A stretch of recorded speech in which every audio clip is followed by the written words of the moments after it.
原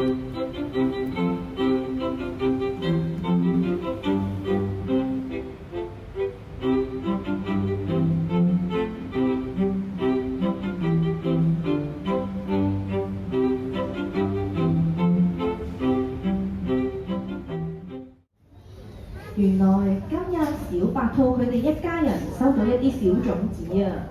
小白兔佢哋就喺度諗啦，我要將啲種子種喺泥土入邊，每日都幫佢施肥淋水。唔知小種子會變成啲乜嘢呢？小白兔佢哋越諗就越開心啦！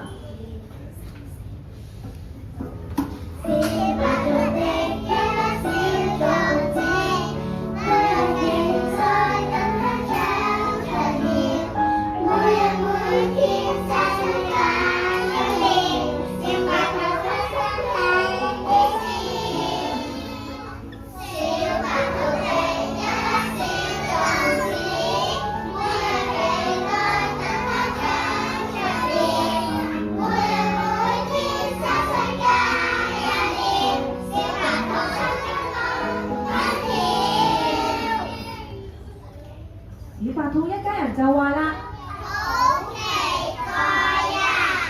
唔知會種到咩呢？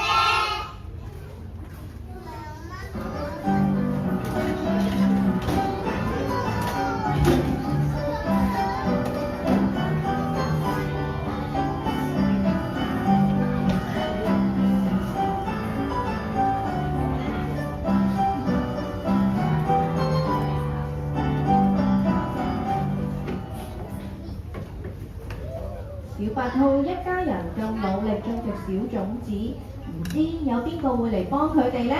太陽同雨水會過嚟幫我哋啊！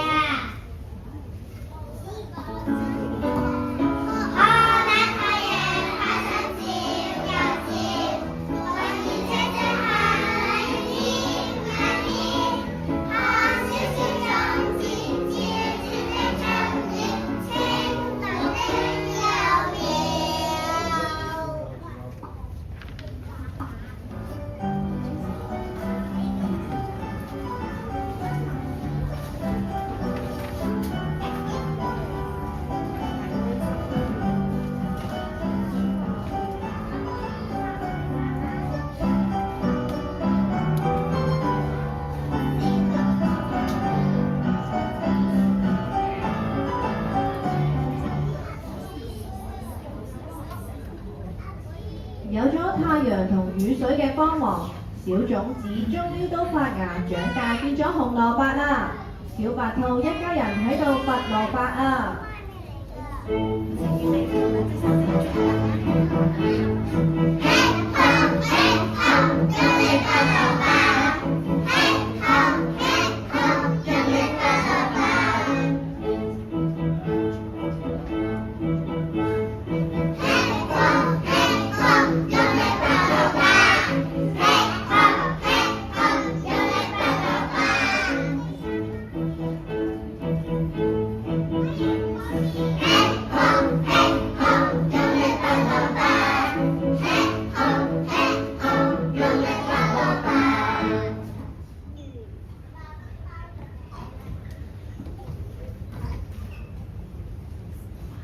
小白兔一家人就話啦：哇，好大個紅蘿蔔啊！拔出咗紅蘿蔔之後，小白兔一家人會點做呢？兔爸爸同兔媽媽就話啦：不如送個紅蘿蔔俾外婆外公啦！好啊，我而家就去。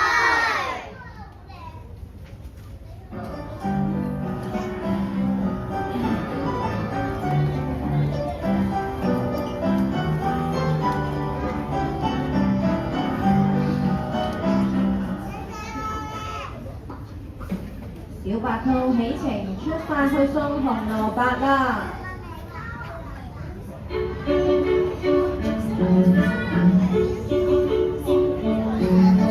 左右種，左右種，左右種。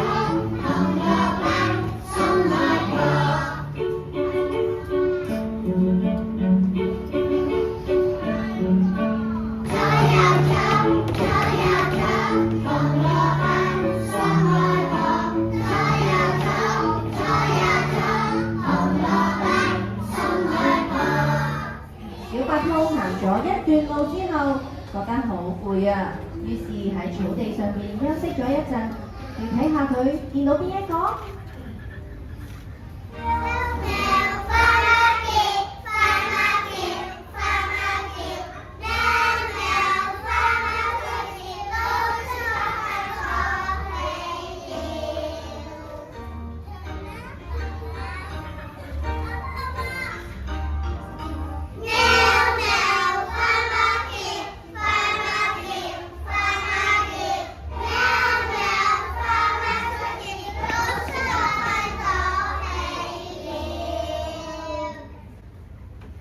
小貓就問小白兔啦。小白兔點解你唔食紅蘿蔔啊？因為紅蘿蔔係送俾公公婆婆㗎。哦，原來係咁。小白兔繼續向前行，越行越口渴。於是佢就去到溪水旁邊飲水啦。咦？睇下佢見到邊個？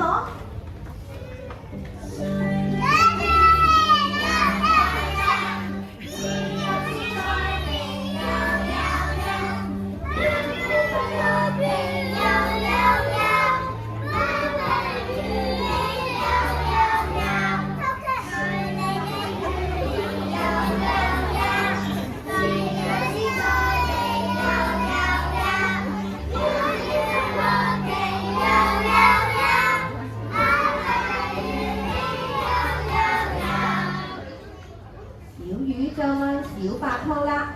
小白兔點解你唔食紅蘿蔔啊？因為紅蘿蔔係送俾公公婆婆㗎。哦，原來係咁。同小魚講完再見之後，小白兔又繼續向前行啦。今次佢覺得好肚餓。於是佢就準備摘一啲青草食啦。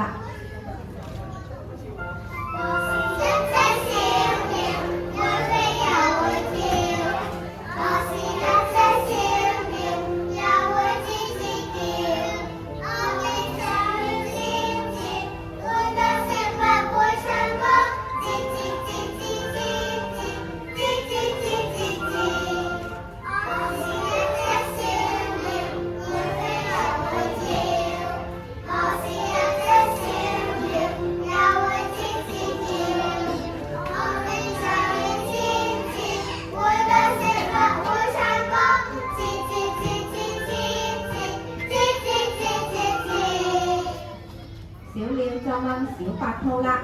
小白兔點解你唔食紅蘿蔔啊？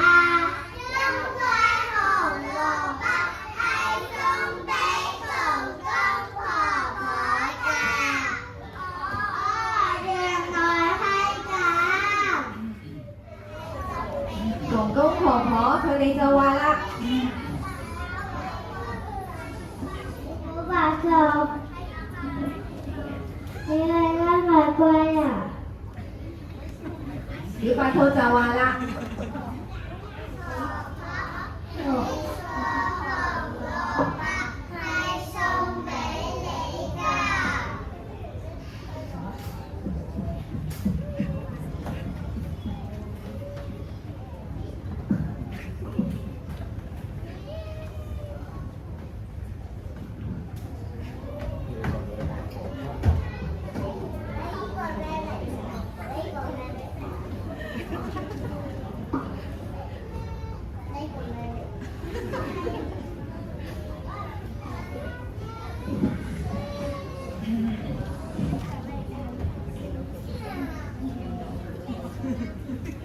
收到紅蘿蔔之後，公公婆婆就話啦。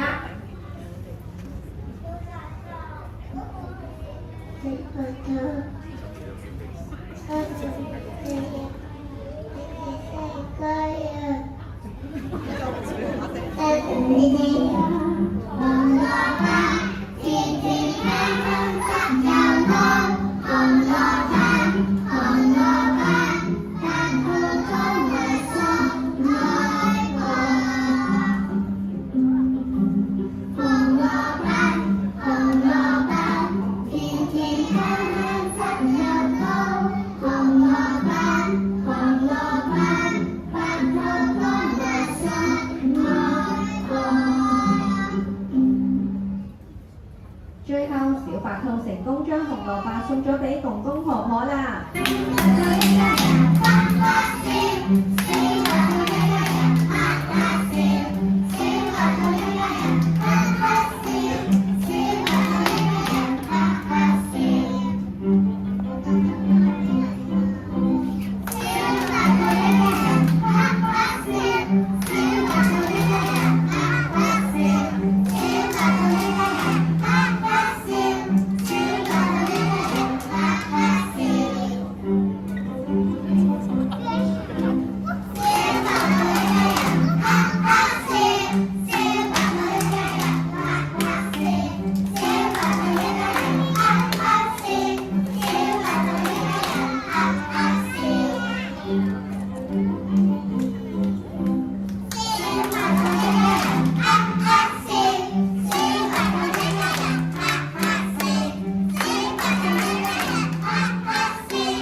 憑住佢哋嘅信心、忍耐同埋堅忍咧，就送咗俾紅蘿蔔俾婆婆公公啦。希望咧各位小朋友咧都好似小白兔咁樣做事咧堅持有責任心，仲有凡事忍耐有愛心啊！咁希望咧各位小朋友仲識得關心身邊嘅人喎。